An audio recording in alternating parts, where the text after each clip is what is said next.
مساء الفل. عاملين ايه؟ هكون معاكم لمدة نص ساعة. اللي حابب يسأل على أي حاجة يتفضل.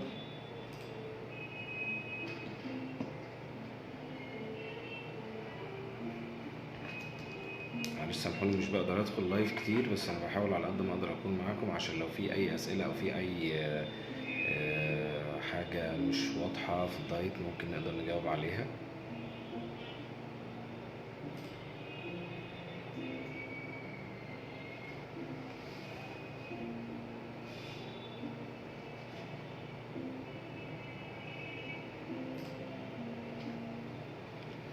طيب كنت حابب بس أتكلم على شوية حاجات مهمين. ثبات الوزن اللي أغلب الناس بتسأل عليه دايما قبل ما بنقرر إن كان الوزن ثابت ولا لأ. زي ما أنا كنت منزل فيديو كده على اليوتيوب، كنت بقول لازم أسأل نفسي كام سؤال: هل أنا ملتزمة بكميات الأكل بتاعتي أو بسعراتي صح، ولا مجرد أنا عايز أخس فأنا بقلل في أكلي وخلاص؟ لأن بنسبة كبيرة جدا اللي بيقلل في أكله ممكن يخس في الأول شوية، لكن بعد كده الجسم بيقف. دي حاجة من اللي بتثبت الوزن. شرب المية، لما مش بشرب مية كويس وزني بيقف. لما مش بتمشى او مش بلعب رياضة، ودي نقطة مهمة جدا جدا جدا، جسمي بيقف. الناس بتبقى معتقد ان انا همشي على نظام فهخس، زي نظام الكيتو دايت مثلا. الكيتو دايت بيشتغل بطريقة معينة بيخلينا فعلا نخس في البداية، لكن بعد كده بتحصل لخبطة. النظام المعتدل اللي ينفع يبقى نظام حياتي وينفع اكمل عليه، زي الانظمة السعرات او الحاجات المعتادة اللي احنا بنبقى ماشيين عليها، بتبقى محتاجة لازم معاها رياضة. الرياضة لا غنى عنها في اي حال من الاحوال. انا بلعب رياضة مش بس عشان خاطر اخس، انا بلعب رياضة عشان خاطر جسمي يتظبط، عشان خاطر عضلاتي تتقوى، تبقى تتشد، تبقى افضل، عشان خاطر حاجات كتيرة جدا. ففكرة الرياضة او المشي مش بس عشان خاطر التخسيس، لا، ده انا بظبط جسمي او بحسن من حال احوال جسمي. فموضوع الرياضة ده مهم جدا جدا اول المشي. وبرضو اللي مش بيلعب رياضة مش بيخس كويس، او من الحاجات اللي بتخلي الوزن واقف. ف دي نقطة نخلي بالنا منها كويس جدا. طيب نبتدي بقى نجاوب شوية على الأسئلة. اللي بيخس واللبس بيوسع لكن مش نازل على الميزان، ده معناه ايه؟ ده معناه ان هو ابتدى بداية صح. بنزل اللبس بيوسع لكن ميزاني مش بينزل، ده نتيجة ان عندي عضلات بتزيد وعندي دهون بتنزل. لما انا بلعب رياضة وبنظم اكلي كويس، النسب المتلخبطة اللي في جسمي بتتحسن. يعني عندي دهون زايدة، الدهون اللي زايدة دي هتبتدي تقل مع تظبيطي للاكل ومع الرياضة. كمان العضلات اللي ناقصة ابتدت تتحسن وتعلى. طيب هفترض ان انا شلت كيلو دهون وحطيت كيلو عضلات على الميزان، صفر، مفيش نتيجة، لكن في شكل جسمي اتغير واختلف، وده اللي بيحصل. فاللي بيبقى ماشي على نظام في البداية طبيعي هتحس بالاختلاف ده طالما نظامك صح او نظامك صح. عايزة حاجة تزود الحرق، زي ما احنا اتفقنا، اللي بيزود الحرق مش دواء ولا اعشاب ولا حاجة ترفع لي الحرق وخلاص. انا بساعد نفسي باني اعلي الحرق بعد ما احط الاساسيات الصح بتاعتي، ان انا العب رياضة، ان انا اشرب ميه كويس، ان انا انظم مواعيد اكلي ومواعيد نومي، ان انا اخد سعراتي كاملة. لو عملنا الحاجات دي كلها، حرقي هيعلى. طب عملتها لمدة 3 أو 4 أسابيع وحرقي لسه معليش أو ما خسيتش أو جسمي واقف، لا، ابتدي بقى ألجأ لدكتور يبتدي يديني أدوية أو حاجة تساعدني. الأدوية ما بتتوصفش، ما ينفعش أقول يلا كلنا يا جماعة هناخد الأسبوع ده الدواء الفلاني، مش صح. كل جسم ليه احتياجه، أو كل الحاجة اللي تنفع مع حد ممكن ما تنفعش مع حد تاني. فالأدوية لازم تتاخد بحساب. الدايت اثناء الرضاعه كل الانظمه اللي انا بنزلها تنفع للرضاعه. هي كل الفكره بس ان انا عايز اهتم بالسوائل، اشرب سوائل كويس اثناء الرضاعه، اهتم برضو بالخضروات الورقيه، الحاجات اللي فيها ورق كتير اخضر دي برضو هتساعدني ان الرضاعه ما تاثرش. في بعض الاحيان بنزود 200 كالوري على الست اللي بترضع، بس اهم حاجه ان هي تمارس رياضه عشان خاطر يبقى في نزول.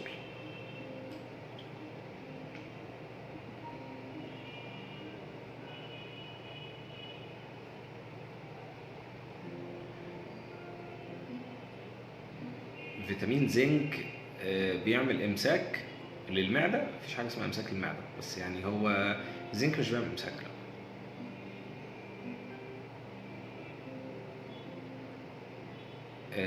يا دكتور انا بتخن بسرعه قوي ونفسيتي بتكون وحشه قوي لدرجه اني بحبس نفسي. آه، حاولي على تتعاملي او تحاولي تحبي نفسك في اي حال من الاحوال. مش معنى انك زدت شويه ان يبقى في مشكله او انت وحشه او انت تحبسي نفسك ليه. طب ما احنا نحسن من نفسنا، خلي ده دافع ليكي انك تحسني من نفسك، انك تحاولي تنظمي اكلك احسن، انك حاولي تلعبي رياضة. وصدقيني انت بتتخني بسرعة لانك محاولاتك الكتيرة انك تخسي بتكون غلط. محاولاتك الكتيرة انك تخسي بتضغطي على نفسك بزيادة، وبتحرمي نفسك من الاكل بزيادة، وده اللي بيخلي وزنك ينزل غلط، ينزل بسرعة، لانه بينزل عضلات وعظم. وده اللي مجرد ما بتزهقي وبترجعي تاكلي بترجعي تتخني تاني واسرع من الاول. فعلشان كده بنقول ما تضغطوش على نفسكم. الدايت مش حرمان. مش همنع نفسي عشان اخس بسرعه بعد كده هوب اروح افتح على البحري لاني زهقت وتعبت واتخنقت من الدايت وجعت وجاني انيميا. فطبيعي يحصل الكلام ده لو انا حارمه نفسي من الاكل. فمتحرميش نفسك من الاكل، متضغطيش على نفسك، ابتدي بنظام صحي. الانظمه كلها على الصفحه عندي وعلى الجروب. خدي النظام اللي يناسب وزنك، امشي عليه بالظبط زي ما هو موجود، ابتدي العبي رياضه هتلاقي نفسك متحسنه قوي.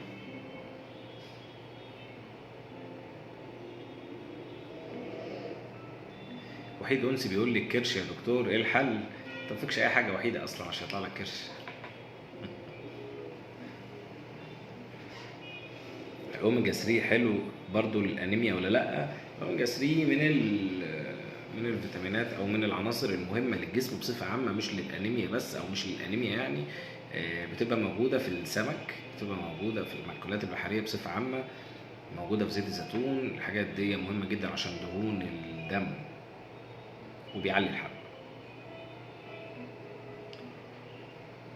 ايه حل البطن السفليه؟ البطن السفليه او البطن بصفه عامه برضو حابب اقول بس ان كل الحاجات اللي انا بجاوبها دلوقتي دي انا منزلها فيديوهات على اليوتيوب. لو دخلت على القناه اعملي بحث في اليوتيوب على دكتور بشوي نان بالانجليزي، هيظهر لك كل الفيديوهات وكل شرح للكلام اللي انا بقوله ده دلوقتي بالتفصيل. طيب البطن او اي مكان مضايقني، اي حاجه ظاهره في جسمي زياده، اعمل لها ايه؟ معنى ان بطنك زادت او الهنش زاد او دراعي زاد، ده معناه ان في دهون زياده في جسمي او في عضله ضعيفه او الاتنين. فاحنا بنشوف المشكله فين ونبتدي نتعامل معاها. يعني عندي دهون زياده، يعني عندي وزن زياده، لازم ابتدي انزل وزن الزياده ده الاول. بطن السفليه بنسبه كبيره بتكون ان عضله البطن ضعيفه، بتبتدي تتراكم دهون في الجزء الاسفل من البطن، فلازم ابتدي اقوي عضلات بطني. طب بقوي عضلات بطني ازاي؟ المشي بيقوي عضلات البطن، تمارين البطن بتساعد انها بتقوي عضله البطن وتشدها. في حالات لما بيكون في ولادات قيصريه كتير بنساعد في البدايه بجلسات تقويه او جلسات علاج طبيعي على البطن عشان تقوي عضله البطن. الحاجات دي كلها بتساعدني اني ما اكونش دهون او ان انا المكان اللي مضايقني ده يبتدي ينزل. طيب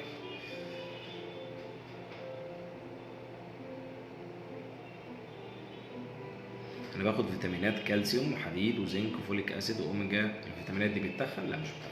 الفيتامينات دي مهمه بس يا رب ما تكونش بتاخديها من نفسك.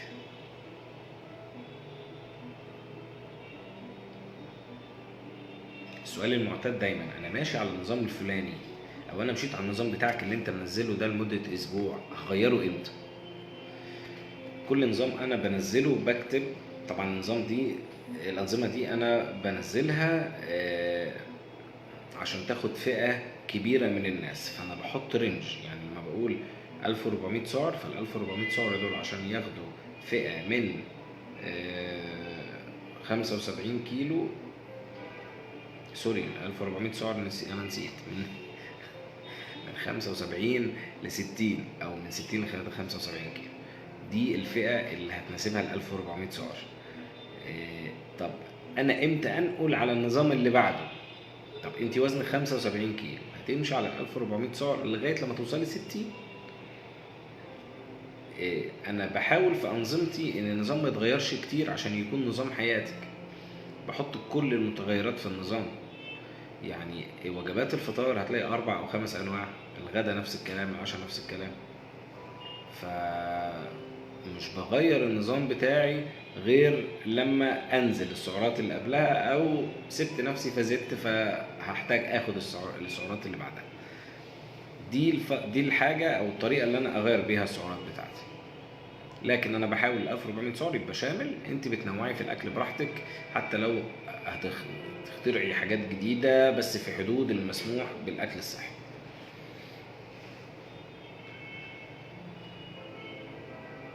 انا بروح الجيم وبعمل رجيم ومش بنزل، ايه الحل؟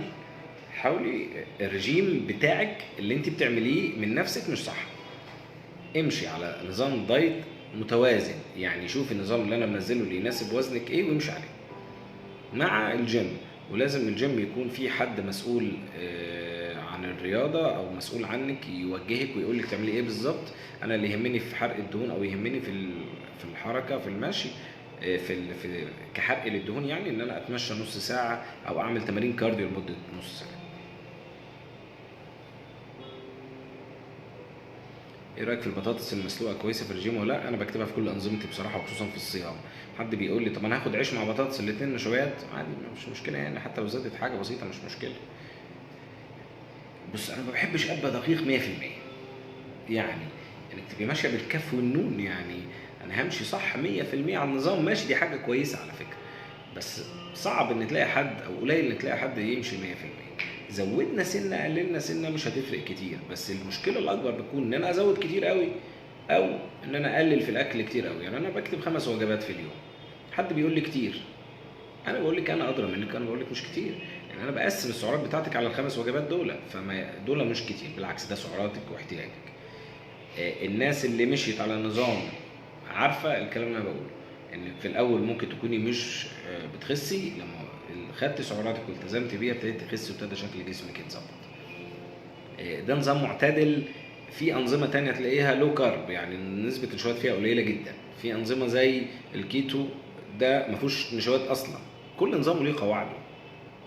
قواعد النظام ده كده ان انا اخد ال5 وجبات، ان انا امشي اظبط كل 3 ساعات وجبه عشان حرقي يشتغل كويس. لازم اخد سعراتي كامله، لازم اتحرك او اتمشى معاها عشان ابتدي اشغل عضلاتي. دي قواعد النظام اللي انا لو عملتها والتزمت بيها هخس كويس ومش هتعب. فيبقى الفكره اللي انا عايز اوصلها من ساعه ما ابتديت اشتغل تغذيه، التخسيس او انا عشان انزل وزني مش حرمان، التخسيس هو تغذيه صحيه في الاساس. انا بعتمد ان انا انظم اكلي كويس، بعتمد على ان انا ادي لجسمي كفايته.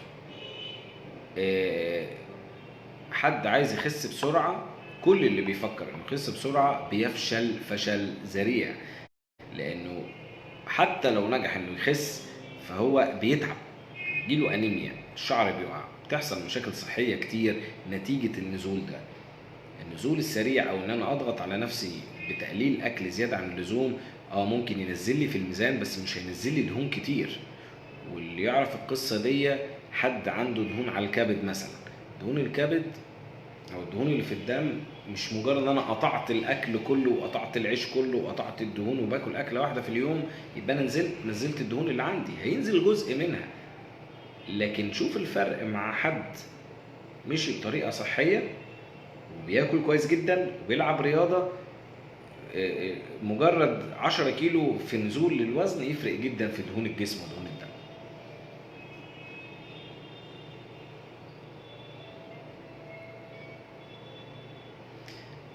محمد رمضان، انا متابعك من الكويت، لو سمحت هنا رغيف العيش مكتوب عليه كمية الطاقة 204 كالوري، بكام رغيف في اليوم؟ رجاء رد، انا كنت بتابع معاك في مصر، خسيت 10 كيلو ومعاك ماشي على نظام 1600 سعر. ايوه فاكرك يا محمد. بص يا محمد، الرغيف اللي انا اقصده في النظام فيه 300 سعر. الرغيف المصري زي اللي في مصر هنا القديم اللي قبل ما يكش كان 300 كالوري، ف 204، فانت يعني ممكن تاخد رغيف وحبه كده، رغيف ونص مثلا مكان الرغيف. يعني الرغيف اللي انا كاتبه في النظام خد مكانه رغيف ونص. 1600 سعر، يعني انت هتاخد رغيف ونص في الفطار ورغيف ونص في الغداء، وقول واحد او واحد الا حاجه بسيطه في العشاء، ده ال 1600 سعر.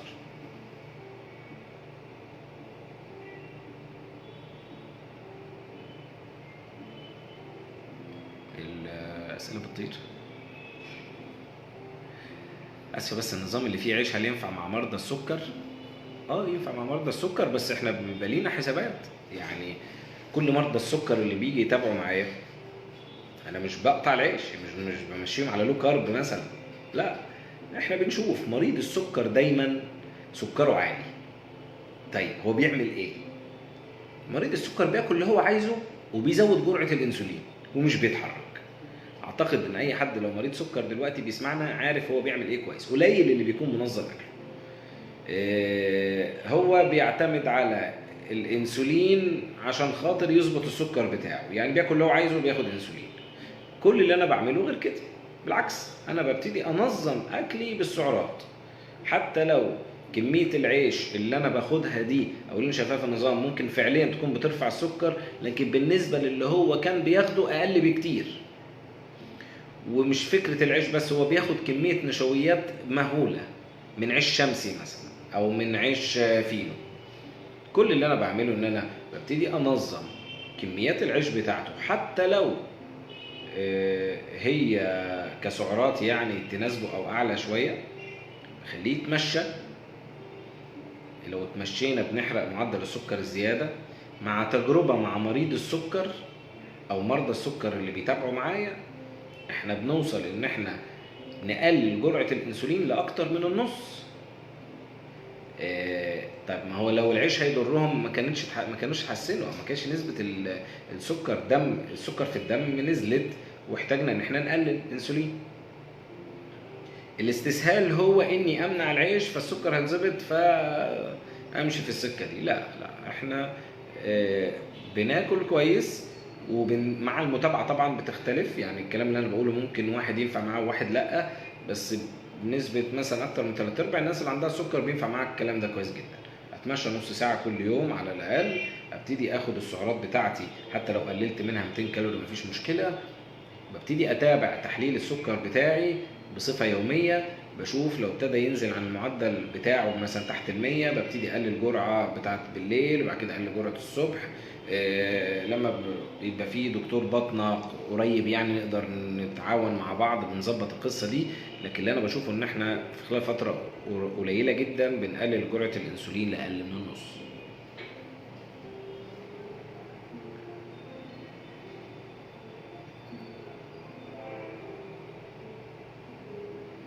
بحس كتير اني محتاجة سكريات وبالتالي باكل بلح واي شيء مسكر على ما احس بالتوازن، وبالتالي ببوظ الدايت.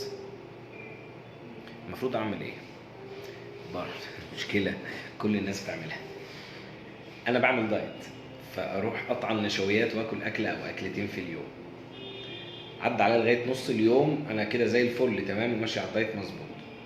جيت بالليل ابتديت ادوخ، ابتديت احس ان انا عايز اكل حاجة مسكرة، اروح ضربة نص حلة بسبوسة ولا نص بسبوسة ولا كيكة ولا مش عارف ايه. انا الصبح منعت نفسي من النشويات وبالليل اخدت نشويات بسيطه من اللي هي الجسم بيمتصها وبتعمل لي مشكله وبتعلي الانسولين وبتزود وزن. طب ايه رايكم؟ طب ما احنا نتوازن بقى. يعني انا اخد كميه الاكل بتاعتي صح الصبح، اخد النشويات اللي جسمي محتاجها فعليا الصبح في وجبه الفطار وفي السناك وفي وجبه الغداء. لو جسمي اخد احتياجه كامل من النشويات مش هتحسي باحساس انك محتاجه حاجه حلوه. لان ببساطه كده هو لو جيت شرحت النقطه دي، انا عندي انواع النشويات، نشويات بسيطه ونشويات معقده. النشويات البسيطه هي اللي بترفع لي معدل الانسولين في الدم، هي اللي بترفع لي معدل السكر في الدم. الجسم عشان يعوضها يبتدي يرفع الانسولين عشان ينزل. ارتفاع الانسولين والسكر في الدم وبعد كده ينزل السكر هو اللي بيديني الاحساس ان انا عايز اكل حاجه حلوه. طيب النشويات البسيطه بتعمل الحركه دي بسرعه، يعني بتزود لي السكر بسرعه مجرد ما اكلها، فجسمي عايز يعوض السكر الزياده او ينزله، يفرز انسولين ينزل السكر. طيب النشويات المعقده بتعمل نفس القصه دي بس ببطء. يعني العيش او القمح او الشوفان او الفاكهه او اي حاجه من الحاجات دي بترفع فعلا السكر في الدم بس بليفل، بتمشي بالراحه، وبالتالي الانسولين اللي بيفرز من الجسم بيكون بكميه قليله. بيبتدي يعادل النقطه دي، فالسكر في الدم مش بيعلى، فمش بحس باحساس نقص السكر اللي انا بحس بيه لو كلت حاجه حلوه. علشان كده انا بعوض او باخد احتياج جسمي من السكريات المعقده اللي هي زي العيش، زي الشوفان، زي الفاكهه، الحاجات اللي احنا بنحطها في النظام اللي الناس معتقد ان هي دي اللي بتتخن. لو رجعت الكلام اللي انا قلته اول الموضوع ده هتلاقي انك بتعملي عكسه بالظبط. يعني زي ما انا قلت، انا بحرم نفسي الصبح لغايه الظهر كده او العصر، احساسي ان السكر قل او ان انا محتاجه حاجه حلوه، ارجع افتح بقى في الاكل، يبقى انا بوظت الدايت. لما اعادل نفسي واضغط على نفسي حتى لو شبعانه، خدي احتياجك كامل من السعرات ومن النشويات ومن الاكل، مش هتحس بالنقطه دي خالص.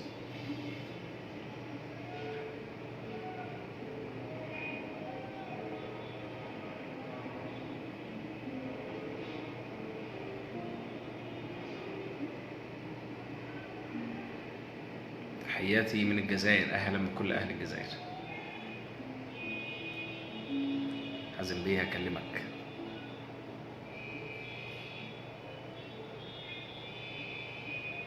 عايزين حاجه تسد الشهيه. بمشي على نظام لمده اسبوع وارجع تاني للاكل، ايه الحل؟ طيب الحاجات اللي بتسد الشهيه، انا محتاج الاول انك تاخدي برضو سعراتك كامله. يعني انا عايز تخلصي كل كميات الاكل الموجوده في نظامك، تشربي ميه كويس. لو بعد كده لسه جعانه، ابتدي الجا للحاجات اللي بتسد الشهيه. من اقوى الحاجات اللي بتسد الشهيه هي الحاجات اللي فيها سيليوم او سيلينيوم.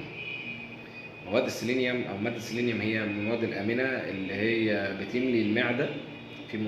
في منتجات كتيره جدا، مش عايز اقول اسماء منتجات، بس في منتجات معتمده وكويسه جدا جدا في السوق بتشبع. بس قبل ما تفكري تدوري على حاجه تشبعك، خدي اكلك كامل. لو خدتي اكلك كامل ولسه جعانه، ناخد حاجه من دول. لان ببساطه انا مش عايزك تبقي شبعانه فما تاكليش. طب ما هي ماده سيبوترامين بتعمل كده، احنا ليه بنمنعها؟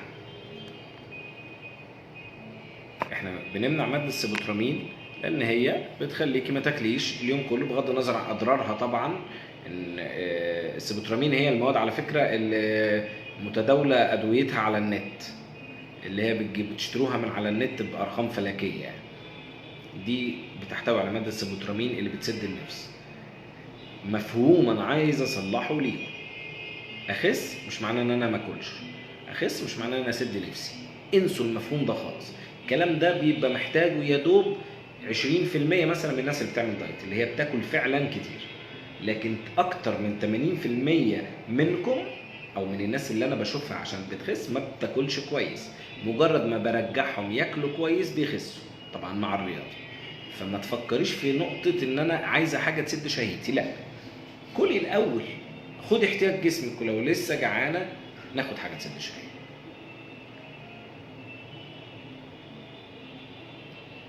دكتور عاوزه نظام دايت، بس انا عندي انيميا وبدوخ بسرعه ومعايا بيبي. لسه كان عندي واحده من فتره قريبه كانت جايبه لي تحليلين، تحليل انيميا او صوره دم كامله قبل ما اتابع نظام غذائي، وبعدها ب3 شهور الفتره اللي كانت متابعه معايا. قبل ما تعمل دايت معايا كانت عامله دايت كتير قبل كده، فكانت نسبه الهيموجلوبين عندها وصل تقريبا 8 ونص حاجه زي كده، بدون مبالغه، من غير علاجات ولا ادويه، لان انا ما كنتش اعرف القصه دي، لان انا مش بحب اطلب تحاليل كتير يعني، فطالما المريض او الشخص ما اشتكاش. جايبالي التحليل الجديد بعد 3 شهور 11، ان انا اوصل من 8 او 8 ونص ل 11 في 3 شهور بالاكل بس، معناه الاكل صحي. كلي خضار، كلي فاكهه، كلي لحوم، كلي بروتين كويس، طول ما انت جسمك بياخد كفايته الهيموجلوبين عمره ما هيتاثر ولا هيجيلك انيميا. الانيميا بتيجي من اللي انت بتعمليه في نفسك، الانيميا بتيجي من منعك للاكل بزياده زي ما انت بتعملي. فكلي اكل صحي زي ما انا كاتب في النظام، هترتاحي جدا ومش هيجي انيميا خالص، بالعكس ده لو عندك انيميا هتتحسن.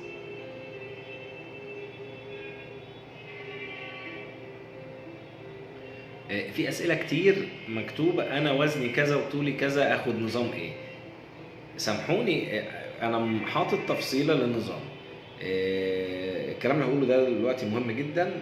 من فوق لو دخلت على الصفحه او على الجروب، من فوق هتلاقي في علامه زي الميكروسكوب كده او العدسه، لو كتبنا فيها اي حاجه، انظمه غذائيه فطاري، انظمه غذائيه لصيام كذا، نظام دايت الكذا، اي حاجه عايزين تكتبوها اكتبوها، هتلاقوا البوستات بتاعتها كلها نزلت، الانظمه كلها موجوده بالتفصيل، انا مش بمسح النظام، موجود على الصفحه. هتعرفي هتلاقي مكتوب وزن من 60 ل 75 كيلو ياخد 1400 سعر، خدي ال 1400 سعر اللي مش عليه مظبوط، او من 70 لكذا، يعني التفاصيل بتاعه الانظمه والاوزان كلها موجوده.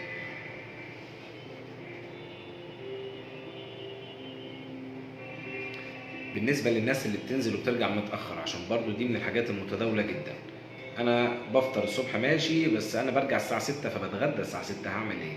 زي اللي شغالين في البنوك، زي بعض المدارس، يعني في ناس كتير اشغالها بترجع متاخر. بكل بساطه هنظم مواعيدي، كل 3 ساعات وجبه، حتى لو بدلت وجبات، يعني انا بفطر الساعه 9 مثلا، وباخد سناك 12، وبتغدى 3، وباخد سناك 6، وبتعشى 9، فانا ممكن ابدل السناك بتاع الساعه 6 بالغدا، يعني هاخد 2 سناك ورا بعض، 12 و3 يبقوا سناك، ولما ارجع البيت الساعه 6 اتغدى. قالوا طب في اتغدى اكل الساعه 6، طب ما اكلش تاني؟ لا، هنتعشى عادي في ميعادنا الساعه 9.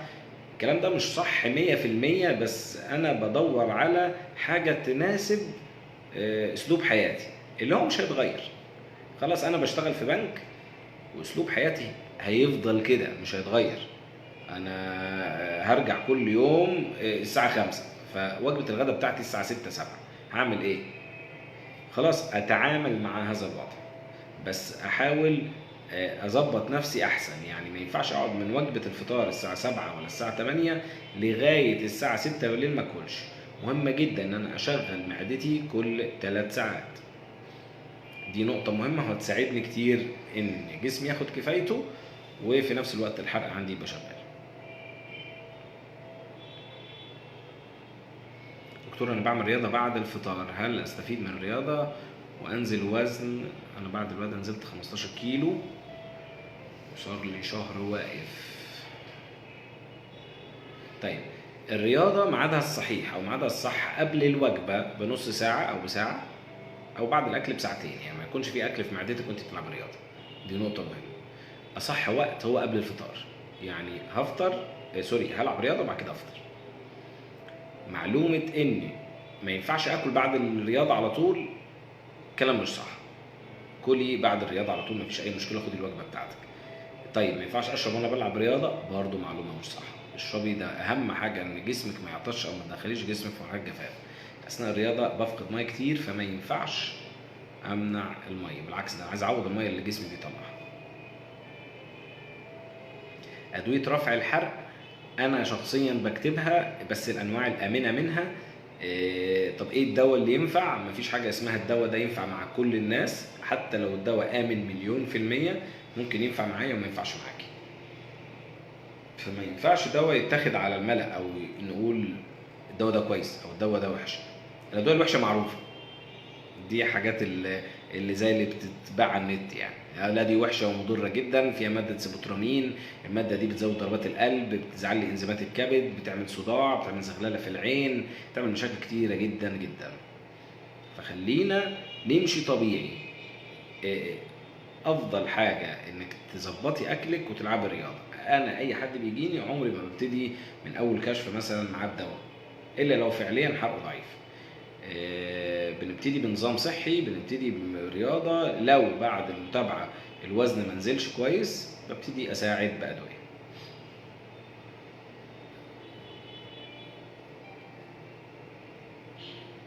الصيام المتقطع، لو تفتكروا من 3 سنين كده ولا من سنتين طلعت هوجة الكيتو دايت. كل الناس بلا استثناء بتتكلم عن الكيتو وبتسأل على الكيتو وعايزة اعمل كيتو. ما تخليش ما تخليش النظام يبقى هوجة بالنسبة لك، يعني حاجة كده طالعة امشي مع الموضة. الأنظمة الصحية مش موضة. الأنظمة الصحية أنا عايزة حاجة تناسب جسمي، أنا عايزة حاجة تناسب وزني. طيب لازم نفهم الموضوع صح، مش ناخد راس القبة وتطير. نظام الصيام المتقطع او الصيام المتقطع هو مش نظام، هو اسلوب تنظيم للمواعيد. صيام يعني ايه؟ صيام يعني انا هصوم لفترة، يعني انا هنظم وقت. تنظيمي للمواعيد هو الصيام المتقطع، فهي دي اللي انا بدخلها مع نظامي. يعني في كل الانظمة بتاعتي انا بعمل اسلوب تنظيمي للصيام 12 ساعة. يعني هتلاقي النظام مكتوب من 9 الصبح ل 9 بالليل، او من 8 الصبح ل 8 بالليل. طيب يعني انا باكل من 9 الصبح ل 9 بالليل، ادي 12 ساعة باكل فيها. ال 12 ساعة التانيين اللي هم من 9 بالليل ل 9 الصبح صيام، يعني مش باكل فيها حاجة، وده اسمه صيام متقطع معتدل. فكرة ان انا اصوم 16 ساعة واكل في 8 ساعات انتوا برضو مش فاهمينها صح. عشان اصوم 16 ساعة ما ينفعش ابتدي على طول بصيام 16 ساعة، لازم اخدها بالتدريج. دي نقطة. ما ينفعش اصوم 16 ساعة اكتر من يومين في الاسبوع. تالت حاجة، مش كل الناس ينفع تصوم صيام متقطع. يعني مريض القلب، مريض السكر، اللي بترضع، الحامل، الكلام ده ما ينفعش طبعا تصوم اكتر من كده. ما ينفعش تصوم اكتر من 12 ساعة. شرط اساسي من شروط الصيام المتقطع اني اخد سعراتي كاملة. يعني انا هصوم 12 ساعة، هصوم 16 ساعة هفترض، يعني لازم في ال8 ساعات او في ال 12 ساعة اللي انا باكل فيهم اخد سعراتي كاملة. مش هصوم على الصيام، يعني انا صايم 12 ساعة كمان ما اكلش غير وجبتين. كلام مش مظبوط، وهو ده اللي بيخلي الجسم ما يوقفش. هتلاقي الناس اللي عاملة صيام متقطع او عاملة الاسلوب ده خست شوية وبعد كده الجسم وقف. فده بيبقى نتيجة حرمان او صيام الصيام زي ما بنقول، فكلام مش مظبوط.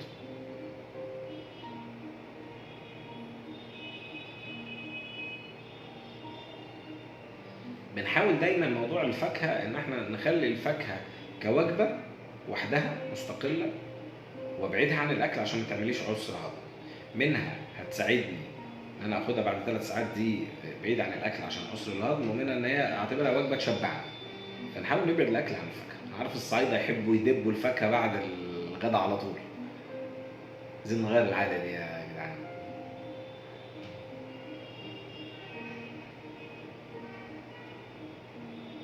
مين اللي كاتب لي اتكلم صعيدي شوية؟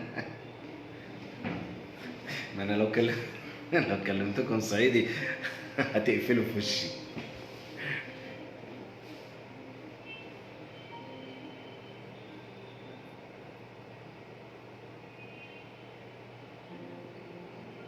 كابتن جيم بيقول اعملوا تمارين كارديو بس مش مشي، عشان مش بيحرق كتير بدل المشي. انط الحبل كم مرة في اليوم؟ طيب هو سؤال مهم جدا جدا. انا بحاول اتعود على الحاجة اللي هعرف اكمل عليها. يعني دايما بحب امسك العصاية من النص، يعني اتعود على الحاجة اللي هينفع استمر عليها او هينفع اكمل عليها على طول. لو انا هعمل حاجة حتى لو صح 1,000,000%، حتى لو قوية جدا جدا، هنزل جيم هكسر الحديد هرقش الحديد زي ما بنقول، وشهر وبطل، يبقى نصيحة ما تعملش كده احسن. طب اعمل ايه يعني؟ امسك العصاية من النص. يعني مجرد نص ساعة مشي متواصل، على الرغم ان النص ساعة المشي المتواصلة دي هتحرق معايا بس 150 سعر، بس استمرارك عليها هو اللي هيخليكي تفضلي تخسي ووزنك ما يثبتش وتكملي خسسان لغايه لما توصلي للوزن المثالي.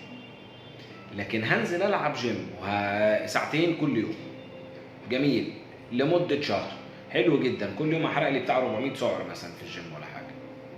بس مجرد ما هتيجي تبطلي من 400 سعر اللي انت بتاخديهم دول، بطلت تحرقيهم وما عوضتهمش بحاجه تاني زي المشي مثلا، فرجعت اتخن تاني. فيبقى كل الفكره في ايه؟ انت بتلعبي جيم وكابتن الجيم عايز حاجه قويه طبعا طالما انت بتنزلي وده حقه، بس اسلوبي انا في التعامل مع الناس ان انا عايزه الحاجه الوسط.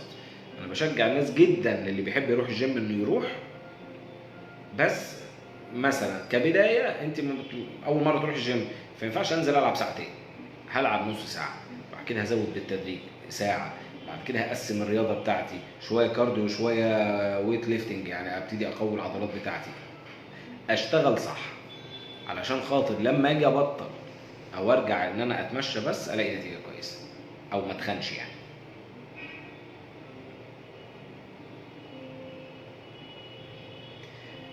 ساعات مش بقدر اكل كل الاكل اللي في النظام ده، عادي ولا غلط؟ وبلعب عجله في البيت نص ساعه كفايه ولا لازم امشي برضه؟ سؤالين اهم من بعض. ليليان، بص يا ليليان، مش بتقدري تاكلي كل النظام معناها ان انت اخدتي اقل من سعراتك. طب ما هو ده هيخلي وزنك يثبت. طب يا دكتور طب ما انا شبعان اعمل ايه يعني؟ هضغط على نفسي؟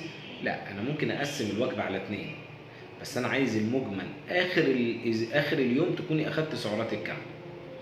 مش معنى انك شبعانه ان جسمك مش محتاج، في فرق بين احتياج الجسم والشبع. انا شبعانه، انا اتعودت ان انا اشبع، انا اتعودت اني ما افطرش، انا اتعودت مثلا اني اول وجبه الساعه 12، اتعودت اني اكل وجبه في واحده في اليوم او وجبتين في اليوم. تعود، مش معنى ان انا اتعودت على كده يبقى هو ده الصح، لا. انا عايز بقى اعودك انك تدي جسمك كفايته. هتقولي لي طب ما هو الاكل كتير بالنسبه لي، معلش انا ممكن اخد نوع حاجه اقل، هو اصلا لو 1600 سعر رغيف الصبح، او ممكن اخد مكانه 6 معالق شوفان مثلا. ممكن اقسم الرغيف نصين، يعني نصه افطر بيه مثلا الساعه 7 الصبح ونصه الساعه 9. اقسم وجباتي براحتي، حتى لو هقسم الوجبه على 2 او 3، بس المهم ان اخر اليوم اكون اخدت سعراتي كامله. النقطه دي هتفرق معاكي في نزول وزنك وفي الحرق.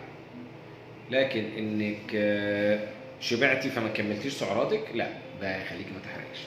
تمام. طيب السؤال الثاني، موضوع العجله. العجله من تمارين الكارديو المهمه جدا، طالما عندي عجله ممكن العب عليها، بس مش بفضل ان احنا نلعب عجله اكتر من 10 دقائق. ليه؟ انت ما تلعبيش رياضه عضلاتك ضعيفه، فمجرد ما تبتدي تضغطي برجلك على العجله مع تاني وفرد الركبه كتير، ده بيسبب مشكله في الركبه، ممكن يعمل لي خشونه في الركبه. بعد شويه تلاقي ركبتك موجوعه، وابتدينا ندخل في قصه وهنبطل رياضه خالص ونبتدي نعالج في ركبتنا. طب ليه دايما بنسمح بالمشي؟ لان المشي خفيف، مش بيضغط على اي مفاصل، مش بيسبب اي مشاكل في العظم، بالعكس ده هو بيعالجها.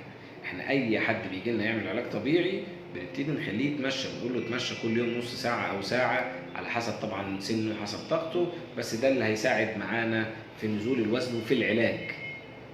فيبقى العجله ما نكترش منها ويفضل المشي.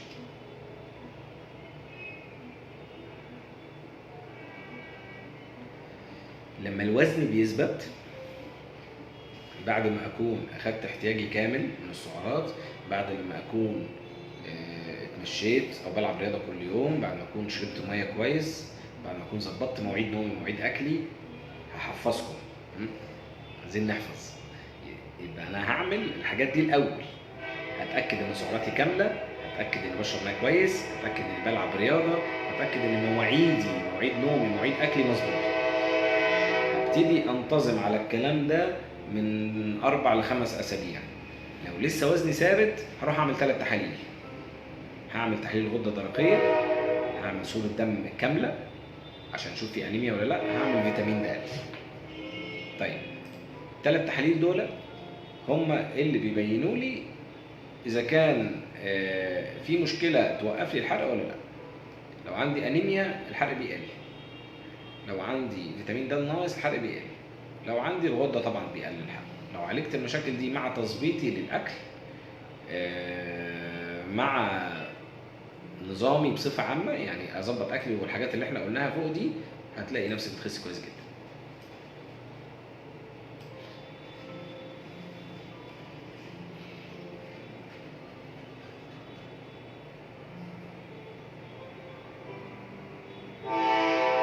انا عملت عمليه تحويل مسار المعده. يعني انواع الاكل هي نفس الانواع العاديه، بس مشكله العمليات بتاعه تحويل المسار ان انا ببقى محتاجه اولا، يعني بتحطنا في حيره. انا عايز اخد سعراتي كامله وفي نفس الوقت مش قادر اكل كويس. فاحنا بنعمل ايه؟ بنبتدي نقسم الوجبات كل ساعه وجبه. يعني لو وجبه الفطار مثلا، سامحوني عشان انا جنب المحطه وسواق القطر مستقصدني كل يوم في نفس الميعاد، لازم يجي يزمر ما بيفصلش. تقول ايه انا؟ تحويل المسار لازم اخد سعراتي وفي نفس الوقت مش قادر اكل كل كميه الاكل، فبقسم الوجبات بتاعتي كل ساعه وجبه.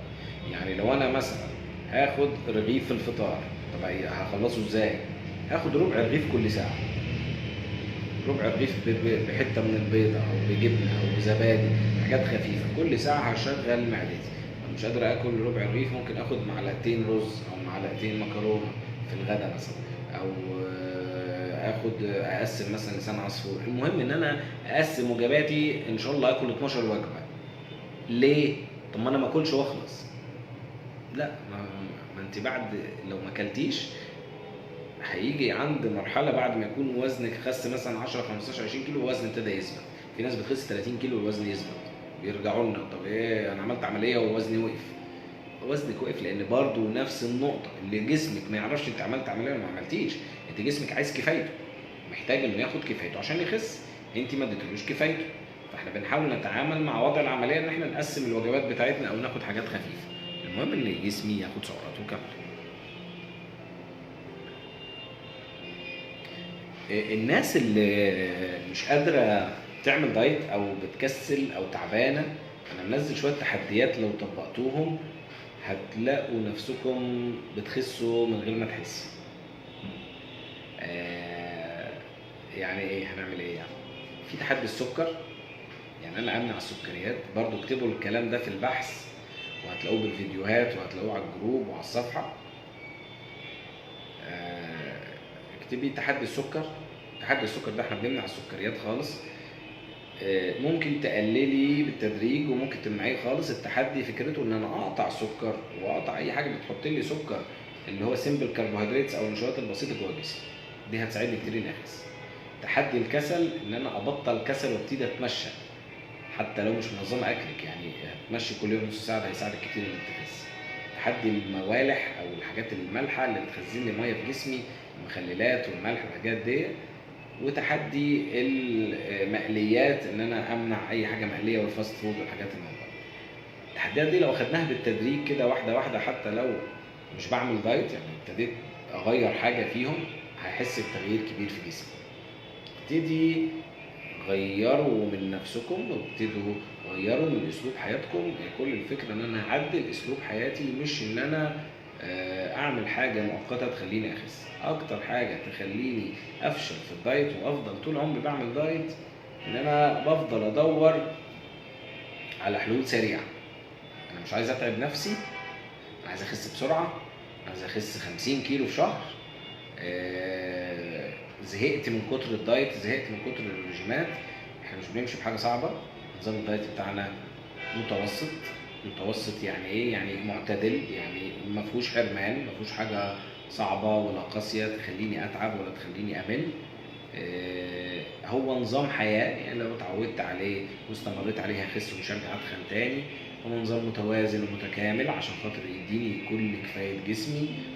عايزك تفكري بطريقه انك انت بتعملي دايت بسرعه، عايزه تخسي بسرعه، فبتقللي في الاكل، فبتخسي 10 كيلو في الشهر، افترض الكلام. طيب بصي، ما تبصيش الشهر ده، بصي بعد سنه هتكوني فين. بعد سنه وزنك هيكون حافظتي على ال10 كيلو وخسيتي عليهم، ولا خسيتي وزدتي وخسيتي وزدتي اكتر من مره. بنسبه كبيره اللي بيضغط على نفسه عشان خاطر ينزل وبيمشي بطريقه غلط، بعد سنه بيكون زاد عن وزنه دلوقتي 10 او 15 كيلو. طيب بص على الناحيه الثانيه، هفترض انك هتمشي على نظام صحي على مهل جدا، هتتمشي كل يوم ربع ساعه او نص ساعه بس، وابتديت تخسي في الشهر كيلو واحد. تقولي لي كيلو قليل يا دكتور، معلش اسمعي كلام. كيلو واحد كل شهر تخسيه، يعني بعد سنه من دلوقتي هتكوني خسيتي 12 كيلو. بص كده على الناحيتين، انهي احسن؟ تخسي في السنه 12 كيلو ولا تزيديهم، يعني تبقي زايد 10 12 كيلو في السنه؟ بكل المقاييس انك هتكوني شبعانه، هتكوني بتلعبي رياضه، هتبقى صحتك احسن. كل كيلو هتخسيه دهون ومش هتزيديه تاني طول ما انت ماشيه بطريقه صحيه. من مصلحتي انا كدكتور ان كل عملائي اللي بييجوا يتابعوا معايا ان هم يخسوا بسرعه، لان هيقولوا برافو عليه الدكتور ده شاطر يخسسنا بسرعه. انا مش بحب امشي بالطريقه دي، مش بحب امشي بالفكره دي. اغلب الناس مش بتحب النظام، مش بتحب تكمل معايا لانهم عايزين للاسف يخسوا بسرعه. انا بحاول اوضح وجهه نظري، بحاول افهمهم ان الصحه رقم واحد، صحتك رقم واحد بالنسبه لي قبل نزول وزنك. لان صحتك لو اتظبطت واتحسنت وزنك هينزل كويس. ف النظام الصحي، الرياضه، هيخليكي تخسي كويس، بتاكلي كويس وشبعانه، جسمك واخد كفايته، صحتك احسن، وبتنزلي دهون. كيلو الدهون يفرق عن كيلو العضلات والعظم اللي بينزل من وزنك. كيلو الدهون حجمه كبير عن كيلو العضلات. لما بقلل اكلي او بمنع اكلي، اللي بينزل من عني عضلات وعظم، وده حجمه قليل. لكن لما بنزل دهون بيفرق جدا جدا جدا في جسمي. 5 كيلو هتخسيهم دهون افضل كتير ان انا انزل 5 كيلو عضلات وعظم، لان ده بيأثر عليا وعلى صحتي. وغير انك مجرد ما بترجعي تاكلي، لانك هتزهقي، مش هتعرفي تستمري، هترجعي تتخني اكتر من الاول.